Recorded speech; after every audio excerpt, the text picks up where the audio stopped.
Low-income earners are turning to microlenders for home improvement funding. Many earn too little to qualify for a home loan from banks. The smaller lenders are profiting by offering unsecured loans. There are about 18.9 million people living in rural areas. The Rural Housing Loan Fund was established in 1998 by the Department of Housing to provide housing to low-income earners in rural and non-metropolitan areas. The fund has provided micro-lenders with loans worth 1.1 billion rand since its inception. It has acknowledged that it does not have enough resources to meet the targets set.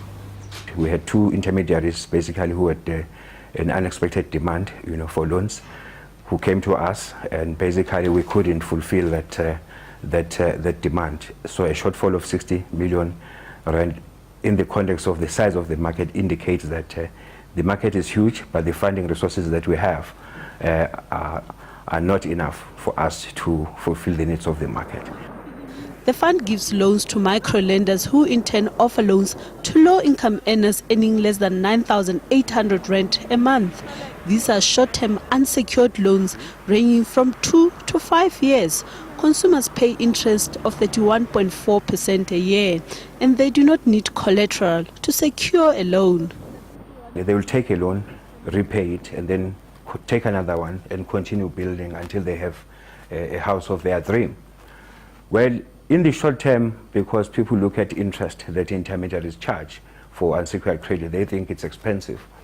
But the fact that within 5 years or 6 years, a borrower might have completed building his house and repaid the loan, that will be better for him or her than somebody who has accessed mortgage finance and who's repaying it over 20 years. Because during that period, anything can happen. We have seen, for example, during the last recession, people losing houses. Most of the people who are giving these loans are not necessarily buying houses for the first time. Many of them use the loans to renovate and upgrade RDP and 4-roomed houses. Most of these houses are about 40 square meters in size. Some homeowners extend their houses for tenants to live in the backyard. This woman here lives in Slovoville, which is a suburb of Soweto. And she received this pink RDP house in 1994. And when she received it, she managed to drag this container here onto her property. And from the container, she sells bread and milk and sweets. She got her first loan, her first micro loan was to stock the container so that she could offer more produce to the neighborhood. And then from the cash flow that she generated from that, she could take out another microloan, which she used to finance this dwelling here.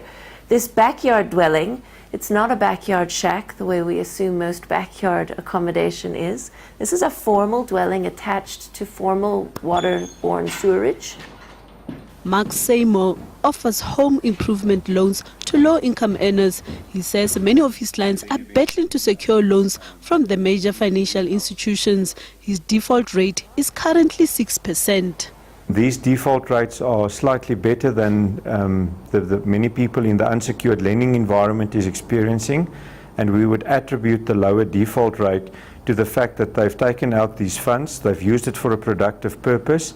When people take out an unsecured loan and they are using it for a consumption purpose, then it makes it very difficult to really always understand what the money was used for, and then you will get payment fatigue. But when they've taken the loan for a home improvement, they've improved their lives, and we tend to have a better repayment rate in that case. Only 25% of people who are employed can afford to buy the cheapest built house. This can cost anything from 280,000 rand. You need to earn about 10,000 rand, maybe 9,000 rand to qualify for that. It depends on the mortgage product and so on. But what it means is that's only about maybe 20% of our population that can afford that. Access to housing is one of the biggest challenges that South Africa is grappling with. It's believed that offering more funding alternatives to low-income earners will help more people to have access to affordable and decent housing. Naledi Mulifi, SABC News, Johannesburg.